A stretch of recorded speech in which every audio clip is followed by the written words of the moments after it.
किताबें करती हैं बातें।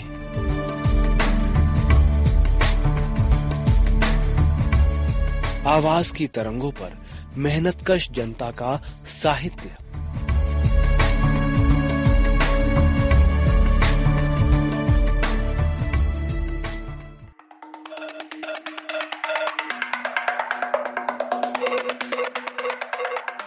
सहकार रेडियो के श्रोताओं को पवन का नमस्कार। साथियों, किताबें करती हैं बातें कार्यक्रम में इन दिनों आप सुन रहे हैं दलित सामाजिक कार्यकर्ता भंवर मेघवंशी की आत्मकथा मैं एक कार सेवक था। इसे प्रकाशित किया है नवारुण प्रकाशन गाजियाबाद ने। पुस्तक मंगाने के लिए आप डिस्क्रिप्शन में दिए गए नंबर पर संपर्क कर सकते हैं। पुस्तक में कही गई बातों की सटीकता, उनके तथ्यों और आंकड़ों की सत्यता की पुष्टि सहकार रेडियो नहीं करता। इस श्रृंखला में हम पुस्तक के कुछ चुनिंदा अध्यायों की ऑडियो रिकॉर्डिंग आपको सुनवा रहे हैं। आज आप सुनेंगे इसकी 7वीं कड़ी। भगवा तालिबानों का गुजरात नरसंहार। सरकारी सामाजिक अंकेक्षण के तहत की गई जन सुनवाइयों की समाप्ति के बाद जब हम लोग देव डूंगरी लौटे तो खबर मिली कि गुजरात के गोधरा शहर में ट्रेन में लगी आग से 60 रामसेवक मारे गए। एमकेएसएस की ओर से एक बयान तुरंत जारी किया गया जिसमें गोधरा कांड की कड़ी निंदा करते हुए दोषियों के विरुद्ध कार्रवाई की मांग की गई और मृतकों के परिजनों के प्रति संवेदना व्यक्त की गई। उस दिन सारे लोग काफी आहत थे कि कैसे कोई किसी को जिंदा जलने को बाध्य कर सकता है या किसी की जिंदगी छीन सकता है। यह बयान मैंने ही ड्राफ्ट किया था जो स्थानीय समाचार पत्रों में छपा था। इस दुखद घटनाक्रम के बाद गुजरात सरकार, संघ परिवार और विभिन्न संगठनों और प्रशासनिक मिलीभगत से अल्पसंख्यकों का एक तरफा कत्लेआम किया गया जिसमें 2000 से भी ज्यादा लोग मारे गए। इसे दंगा कहना अनुचित होगा क्योंकि कोई भी दंगा दो समुदायों के बीच में होता है। यहाँ तो एक प्रायोजित नरसंहार था जिसमें योजनाबद्ध तरीके से एक पूरी नस्ल का सफाया किया जा रहा था। सरकार की ओर से इसे क्रिया की प्रतिक्रिया कहकर ऐसे भयावह रक्तपात का सामान्यीकरण करने की शर्मनाक कोशिश की गई। तत्कालीन मुख्यमंत्री नरेंद्र मोदी की भूमिका पर तत्कालीन प्रधानमंत्री अटल बिहारी वाजपेयी ने ही सवाल उठाते हुए यहाँ तक कह दिया कि राजधर्म का निर्वहन नहीं किया गया।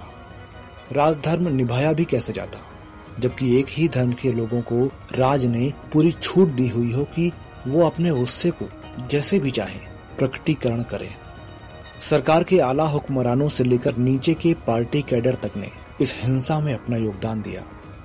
मुख्यमंत्री मोदी की एक वरिष्ठ मंत्रिमंडलीय सहयोगी माया कोडनानी पर आरोप है कि उन्होंने खुद मुस्लिमों के नरसंहार में अपनी भूमिका निभाई जिसके चलते वो जेल में रही। देखा ये गया कि संघ के कई स्वयंसेवक, भाजपा के कार्यकर्ता, थाने के पुलिसकर्मी और कतिपय प्रशासनिक व पुलिस अधिकारी तथा कर्मचारीगण हर कोई राज्य के मुखिया को खुश करने के लिए इस नरमेध का हिस्सा बन गए थे। 2-3 दिन तक चले इस तांडव ने गांधी के गुजरात को गोडसे का गुजरात बना डाला। उग्र हिंदू भीड़ के पास मुस्लिम प्रतिष्ठानों और घरों की सूचियां थी जिसके आधार पर लूटपाट और मारकाट की जा रही थी।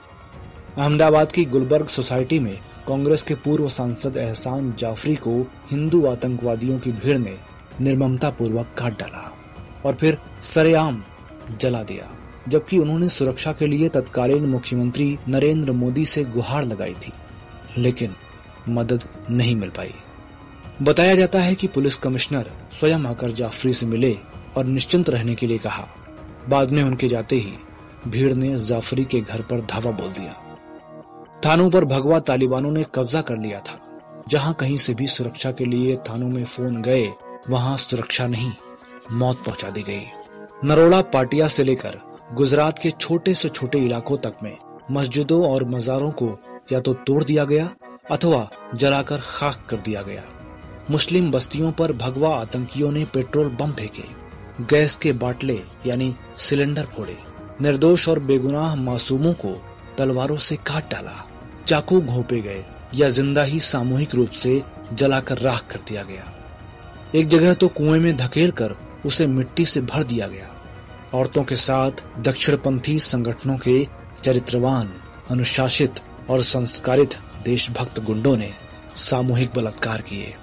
गर्भवती स्त्रियों के पेट फाड़कर उसमें से भ्रूण निकालकर उसे हवा में उछालकर तलवार से टुकड़े टुकड़े करने का भयानक जघन्य कुकृत्य किया गया।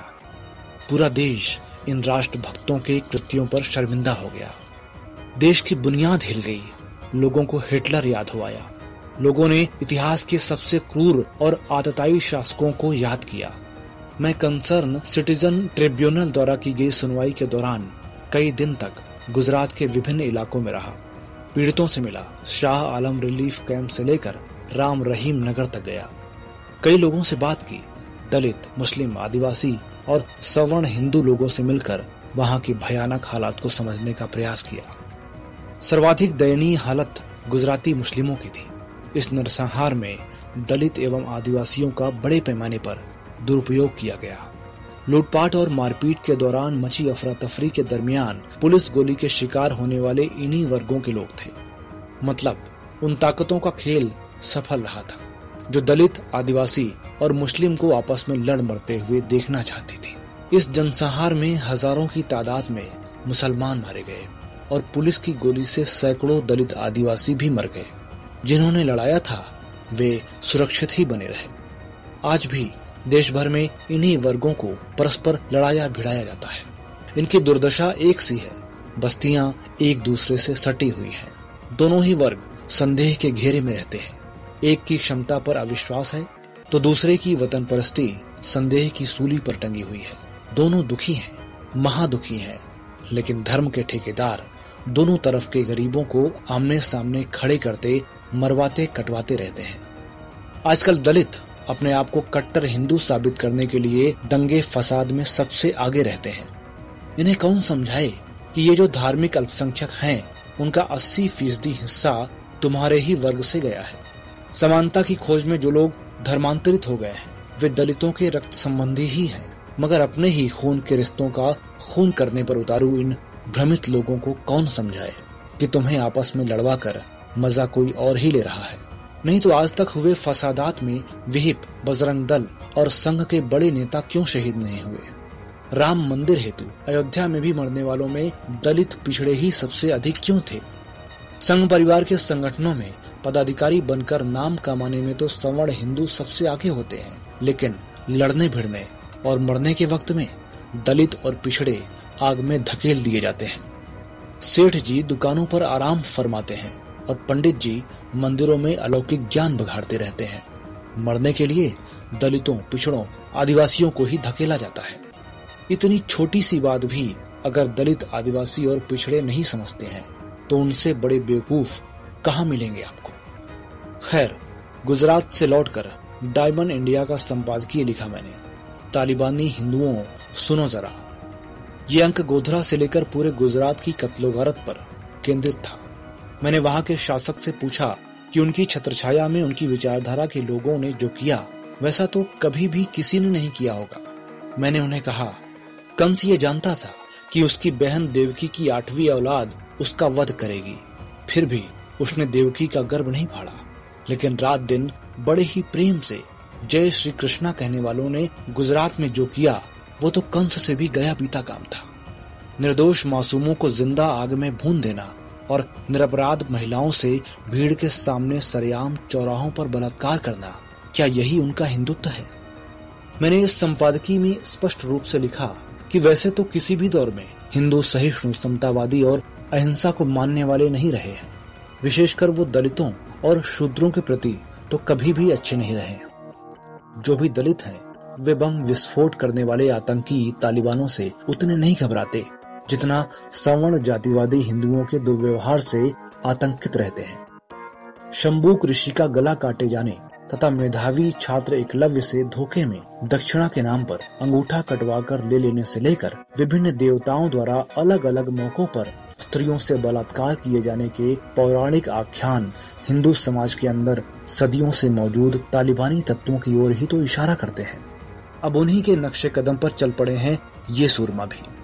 मैंने लिखा है कि हर दलित और आदिवासी जो जातिगत अपमान और भेदभाव तथा छुआछूत सहता है उसे जातिगत हिंदू तालिबानी ही लगते हैं, आतताई ही लगते हैं। जितना बम और गोली की आवाजें धमाका नहीं करती हैं, उससे ज्यादा ये पूछा जाना कि तुम्हारी जात क्या है, और जैसे ही पता चले कि सामने वाला दलित है एकदम से व्यवहार का बदल जाना कितना तकलीफदेह होता है, ये सिर्फ एहसास करने की बात है, कहने या लिखने से नहीं समझा जा सकता।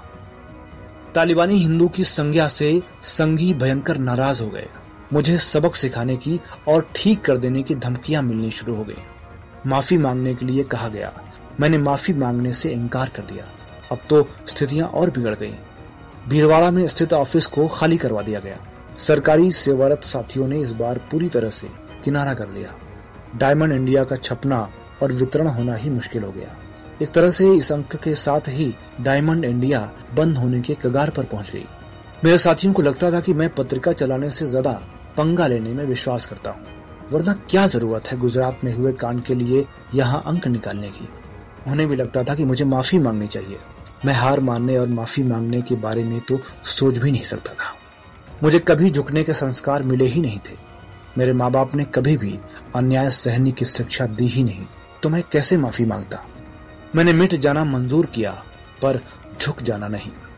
आखिर मैं किस बात के लिए ऐसे लोगों से माफी मांगू जिनके हाथ निर्दोषों के खून से सने हुए हैं, जिन्होंने एक कौम के एक तरफा नरसंहार को अंजाम दिया था, जो लोग बलात्कार कर रहे थे, लूटपाट कर रहे थे, घर तोड़ रहे थे, धर्म स्थल मिटा रहे थे और मानवता को शर्मसार कर रहे थे।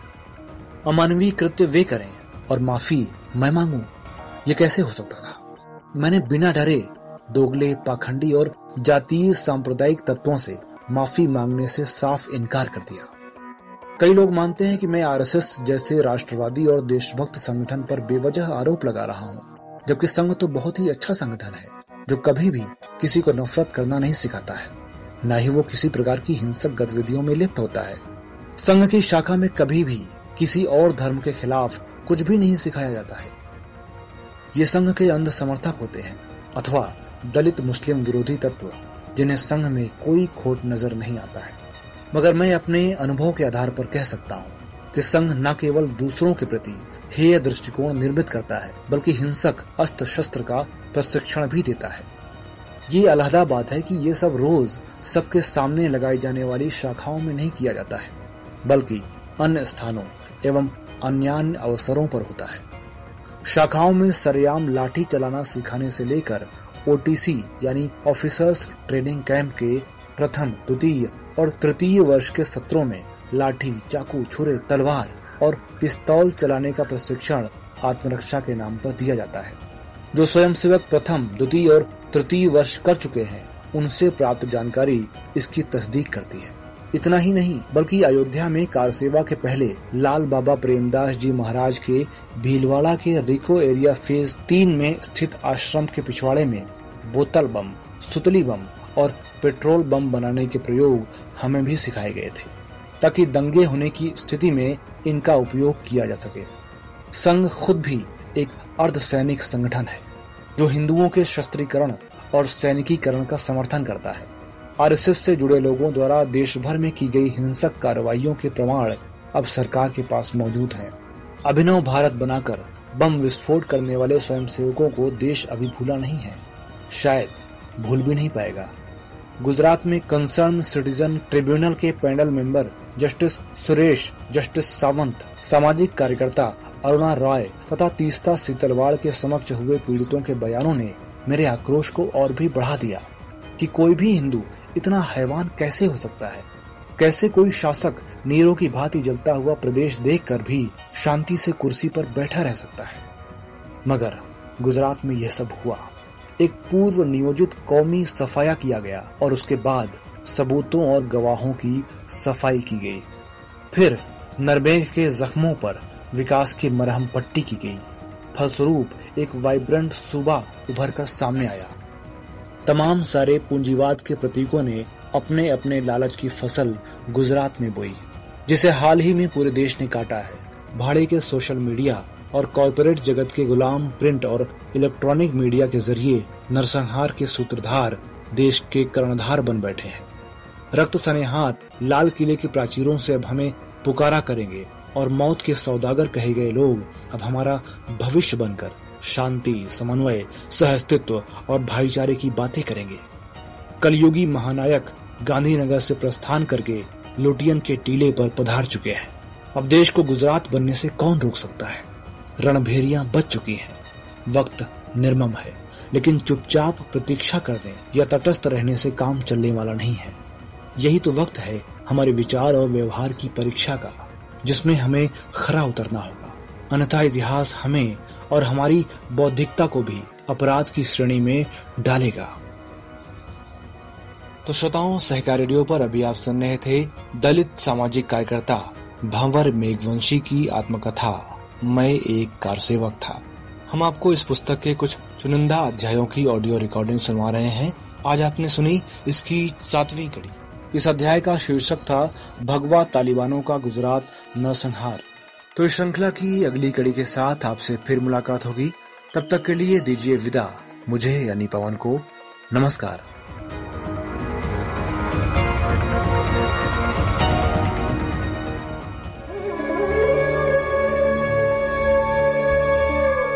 किताबें करती हैं बातें।